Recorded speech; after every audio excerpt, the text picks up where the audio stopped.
விஜய், அதிமுக, பாஜக முக்கோண அரசியலும் இந்தியா கூட்டணியும். அதிமுக நிர்வாகிகள் கிட்ட 2ஆம் கட்ட ஆலோசனை நடத்தியிருக்கிறாரு அந்த கட்சியினுடைய பொதுச் செயலாளர் எடப்பாடி பழனிசாமி. இந்த கூட்டத்தில் நிர்வாகிகள் கிட்ட தேர்தல் வெற்றி பற்றி ஆலோசனை மட்டும் சொல்லுங்க அப்படின்னு அறிவுறுத்தப்பட்டதாக சொல்றாங்க.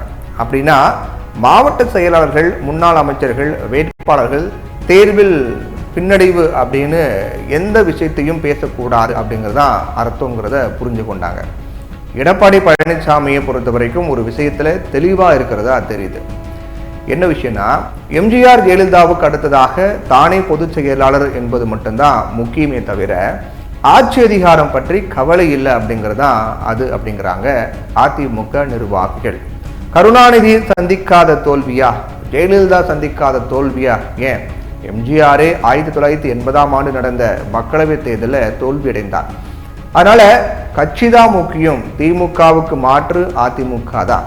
கடந்த மக்களவைத் தேர்தலை பொறுத்தவரை பிரதமர் வேட்பாளரை முன்னிறுத்தாததால் தான் பல இடங்களில் சறுக்கல் ஏற்பட்டது அப்படிங்கிறதா எடப்பாடி தரப்பினுடைய வாதமாக இருக்கு. அதனால திமுக அரசு மீதான அதிருப்தியை 2026 சட்டமன்ற தேர்தலில் எதிரொலிக்கும். அதுக்கான வியூகங்கள் மட்டுமே இப்போ தேவை அப்படிங்கிறதும் எடப்பாடி தரப்பினுடைய கருத்தாக இருக்கு. ஆனா இந்த சமயத்துல நடிகர் விஜய் தனது வெற்றி கழகத்தின் மாநாட்டை திருச்சியில் நடத்த போவதா அறிவித்திருக்கார். ஒன்று விஜயோடு கூட்டணி சேரணும், அப்படி இல்லைன்னா அவரை கண்டுகொள்ளாம கடந்து சென்று விட வேண்டும் என்கிற திட்டமும் இருப்பதாக சொல்லப்படுது. இந்நிலையில பல முன்னாள் அமைச்சர்கள் மாற்றம் ஏற்படுத்த நினைத்தாலும் அவர்களுக்குள் போட்டி தான் நிலவும் அப்படிங்கிறதால இப்போதைக்கு எடப்பாடியே பொதுச் செயலராக நீடிக்கட்டும், ஆனா கூட்டணி விஷயத்துல இறங்கி போக வேண்டும் என்பது அவர்களுடைய வாதமாக இருக்கு. பாஜகவை பொறுத்தவரை மத்தியில் பெரும்பான்மை இல்லாமல் கூட்டணி கட்சிகளை நம்பியே ஆட்சி அமைத்திருப்பதால் தன்னை ஸ்திரப்படுத்திக் கொள்வதில் தான் இப்போது கவனமாக இருக்காங்க.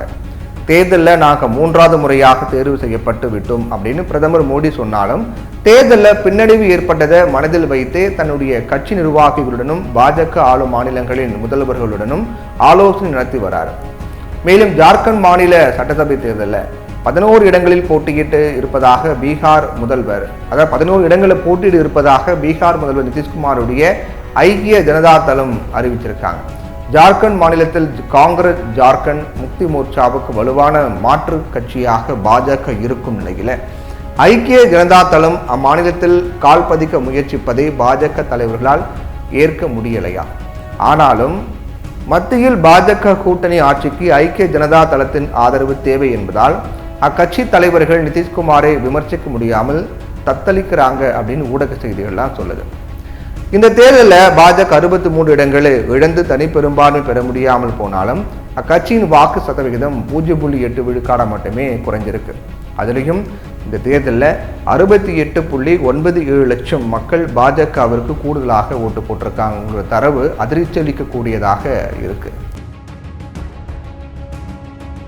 பாஜக தனது இழப்பை மதவாத அரசியலின் மூலமே ஈடுகட்ட முயலும் அப்படின்னாலும் அதிமுக போன்ற கட்சிகளை குறிவைத்து செயல்படவும் திட்டமிடும்ங்கிறதும் எதிர்பார்க்கக்கூடிய ஒன்றுதான். அதனால அதிமுக உஷாராக இல்லை என்றால் கடந்த காலத்தை போலவே பல ஓபிஎஸ்களை உருவாக்குவார்கள் என்கிறார்கள் அரசியல் நோக்கர்கள். மேலும் சசிகலாவின் நிலையும் பலருக்கு ஏற்படலாம் அப்படிங்கிறாங்க. அதனால எடப்பாடி தனது முடிவில் உறுதியாக இருந்தால்தான் அதிமுகவை பாதுகாக்க முடியும் என்பதும் அதிமுகவில் பெரும்பாலான நிர்வாகிகளின் கருத்தாக இருக்கு. மேலும் அதிமுக பாஜக பெற்ற வாக்குகளை கணக்கில் கொண்டு எதிர்க்கட்சிகள் இன்னும் தங்கள் போராட்டத்தை தீவிரமாக முன்னெடுக்கணும். உத்தரப்பிரதேசத்தில் சாதி கணக்கை காட்டி சாதி கணக்கை போட்டி சமாஜ்வாதி கட்சி பிரசாந்த் பாண்டே போன்றவர்களை எதிர்க்கட்சி தலைவராக நியமிப்பதை விடுத்து அதை மாற்றி அரசியல் சித்தாந்தத்தை முன்னெடுக்க வேண்டும் என்பதுதான் கவனத்தில் கொள்ள வேண்டும்.